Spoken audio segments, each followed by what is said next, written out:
Hi friends, this video shows how to fix issue mobile data on but internet not working. Please don't forget to subscribe this channel. Please like and share the video.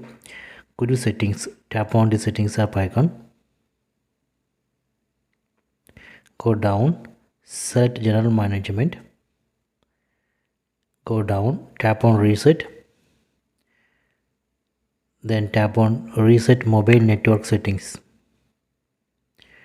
Then tap on reset settings.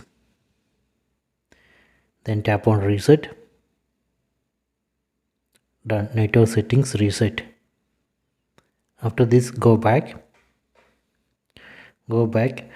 Now we can check mobile network. This should work. So this way, by resetting mobile network settings, we can fix all mobile network related issues.